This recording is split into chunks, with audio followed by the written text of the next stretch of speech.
artist. I forgot what else. She's many things, and she has her own platform, and she's very insightful. So please pay attention to her, and if there's questions, look it up, do whatever you have to do, but just ask some questions so you can gain some insight because she's very insightful. So. Yes, you can Google me too. And she's an alum. She came out in 2013. So she's a former student of mine. Yes, this is like such a full circle experience. Like, I can't believe I'm in the library right now. Do y'all actually read the books here? No, they don't read the books. That's not true. No, seriously. But leaders are readers, and that's what really evolved my mindset. I actually wrote 2 books. One book is Self-Love Manual. I feel like self-love is truly the highest form of love that we can ever receive. How do you guys practice self-love? Like self-care days. That's necessary. What you do? Like self-care days. Okay, self-care days. Okay, what about you, babe? Getting rid of people. Oh, protect your peace is my favorite thing. Okay? Yes, the peace. What about you? Sunday resets. Yeah. Yes. And you know how that's really beautiful, like self-care, make sure our outer world looks good, being physical, our appearance, hair, nails, but also the inner is like really important. And I realized how to really heal my inner childhood wounds and just my inner experience, just to have an experience here, just a better one, a positive one, is truly focusing on conscious solitude. I knew I wanted to be a part of filmmaking, doing comedy, and being an author and building a platform. So I have like over 100K on TikTok, YouTube, almost 80K, Instagram, 55K, and Facebook, 25K. So like overall, that's like different platforms reaching different people, and I'm able to monetize off of these platforms as well, getting direct deposits in my bank account just by being myself. But how I had to form this platform is truly learning who I was. I didn't just want to do what everybody else is doing. And I went to Kent State University for broadcast journalism and just to interview people. But then I realized, actually, I want to be the one getting interviewed, So I was like, let me switch this up. So I went to Hood School of Acting in Cleveland, Ohio. And that was just learning the Meisner technique in acting. So I moved to Atlanta. Atlanta is not a real place at all. I know. Y'all familiar with Atlanta? That is the jungle out there. It's really the strongest to survive out there. It's a dog-eat-dog world. They are looking for easy prey. They are looking to finesse you. They are looking to scam you. But me personally, I never fell for it. I was not weak in the knees. I was not like an easy lick. So you couldn't just get over on me easily because I took time for myself, to learn myself, to know myself, to study human nature. So living in Atlanta, I did over like 20 projects, starring in them, acting in them. Acting career, it had a lot of ups and downs. We went on the actor strike for a little bit. Learn a whole pivot, like, wow, I can't depend on anybody. I can't just wait on people to give me a role. Let me create a role. So I created a movie called Royal Purpose. It's on Amazon. And then I also have a mini series on Amazon as well. And that's focusing on celibacy. So y'all familiar with celibacy? I know what celibacy is. If I can get real. I want to say it just in case, because they may not want to say it. So celibacy is abstaining from casual activity, abstaining from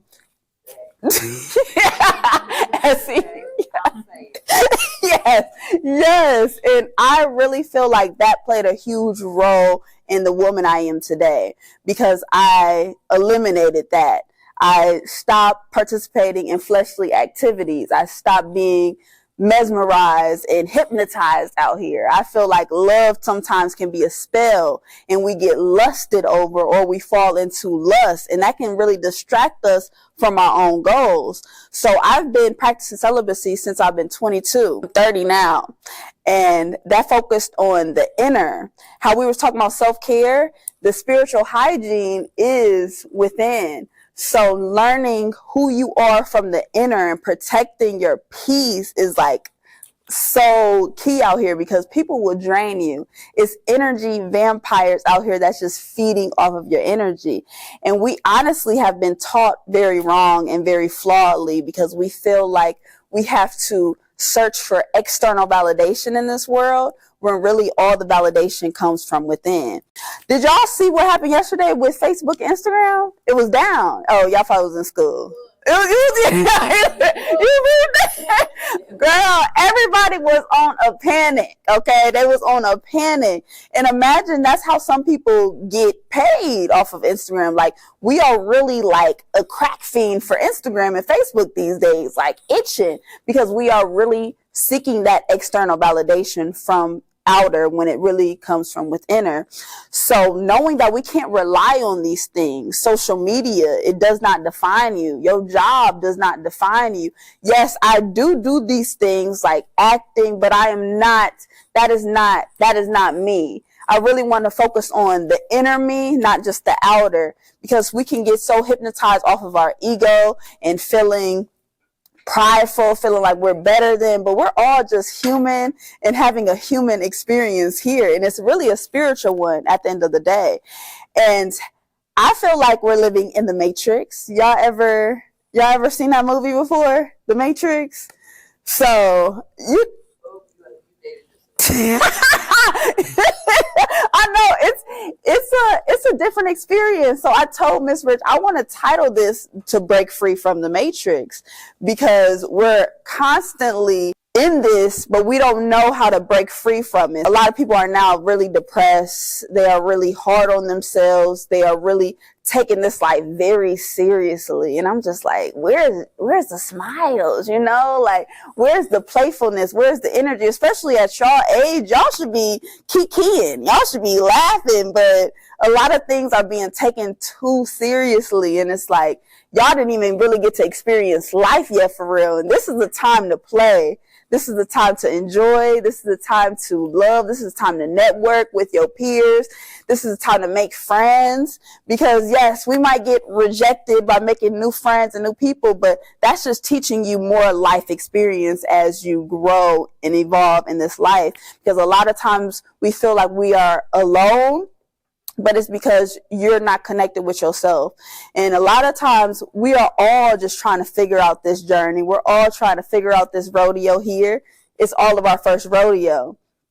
So knowing that, be kind to yourself and be kind to others. You don't know what people are going through. You don't know what wounds they had or parental issues that they have encountered with. And we're all just want to be accepted here, but we have to accept ourselves. So I wrote a few notes down about just how I broke free from the Matrix. Do I have any questions so far? Anybody want to know what like her experiences here at the high school? Yes. I don't know if you already have it in there, but I was just going to say, what was different about you in high school compared to you? Oh, that's a great question, because I feel like I experienced a lot of different avenues in high school, and I'm glad I got it out of my system, okay?